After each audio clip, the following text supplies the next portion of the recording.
인투TV 시청자 여러분 안녕하십니까. 2024 선택 410 여론조사 분석 방송 인천 연수 가압 지역 분석해 보겠습니다.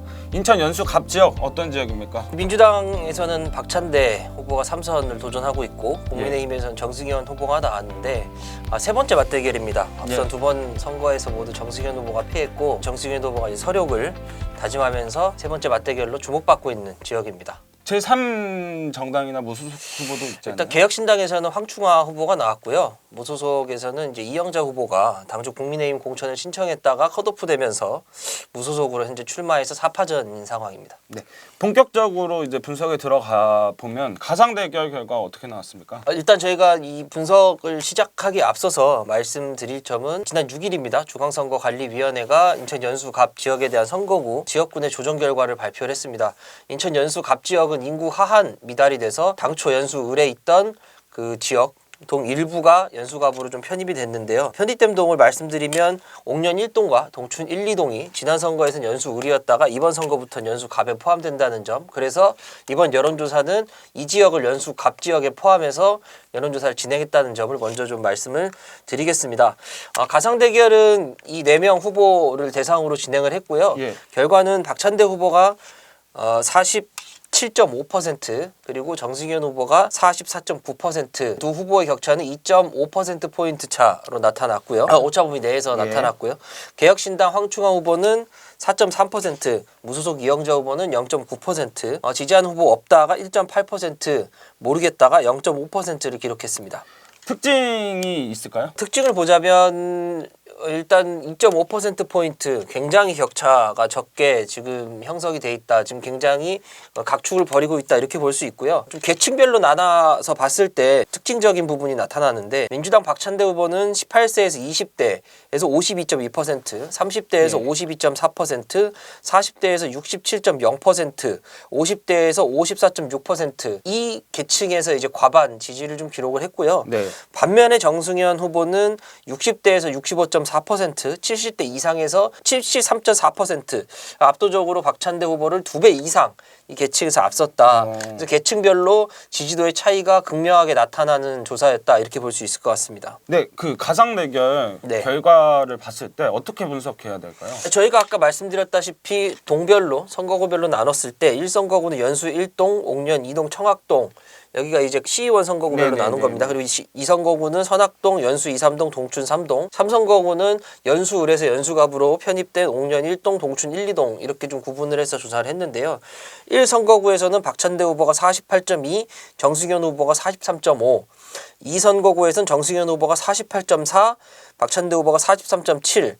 공교롭게도 두 그 선거구의 격차가 4.7%포인트 차이로 서로 앞섰다. 그러니까 박찬대 후보가 1선거구, 2선거구에서는 정승현 후보가 앞섰는데 이번에 편입된 선거구를 보면 박찬대 후보가 51.2% 그리고 정승현 후보가 42.2%를 얻어서 박찬대 후보가 9.0%포인트 오차범위 밖에서 그러니까 새로 편입된 선거구는 현재까지는 박찬대 후보에게 유리하게 작용하고 있는 것으로 이렇게 보여집니다. 그러니까 결과적으로 이번에 조정된 선거구가 박찬대 의원에게 유리하게 작용하고 있다라고 하는 분석인 거고요. 정당 지지도는 어떻습니까? 정당 지지도를 보면은 민주당이 40.9%, 국민의힘이 41.0%, 개혁신당이 4.6%, 새로운 미래가 2.0%, 녹색정의당이 1.7% 등으로 나타났는데요.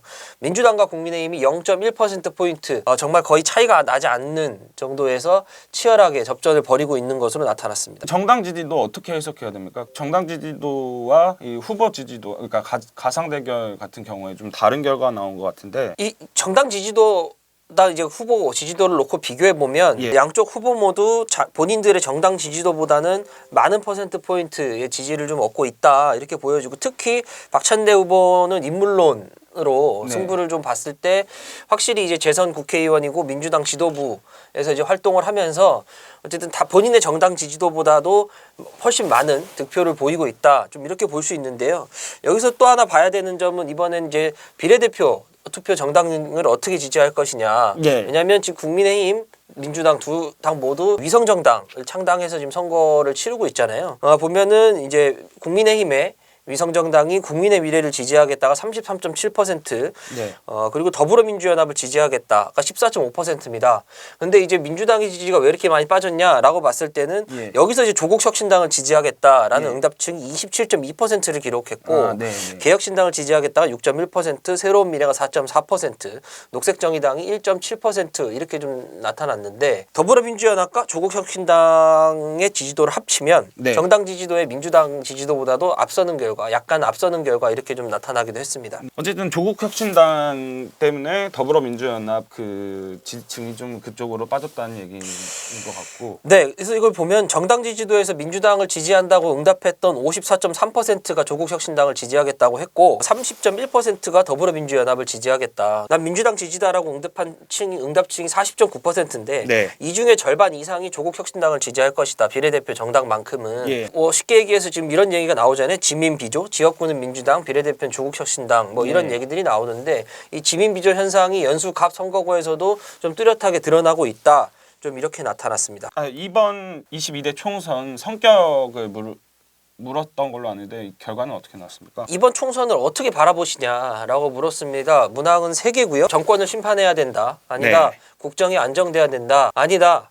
거대 양당의 기득권 모두를 심판해야 된다라고 하는 이 3가지로 나눠서 물어봤을 때 예. 정권을 심판해야 된다가 41.5%, 국정이 좀 안정이 돼야 된다가 34.3%, 예. 거대 양당의 기득권을 심판해야 된다가 15.1% 순으로 좀 나타났는데 여기서도 좀 봐야 될 점은 본인은 진보라고 응답한 66.4%가 정권 심판이 필요하다. 자기 스스로를 보수로 응답한 56.0%가 국정 안정을 좀 지지했습니다. 양 진영 간의 어떤 이 지지가 팽팽한 상황에서 중도 응답층의 결과를 봤을 때 예. 중도 응답층의 43.9%가 정권 심판 그리고 26.9%가 국정 안정. 예. 어쨌든 중도층도 그러니까 정권의 심판이 필요하다라고 하는 그 응답이 좀 높게 나타났습니다. 어떻게 봐야 됩니까? 결국 현재까지는 그 이번 물론 모든 그 선거가 마찬가지겠지만 중도층의 표심에 따라서 선거 결과가 결정이 되는데 이 중도층이 아직까지는 정권 심판이 필요하다라고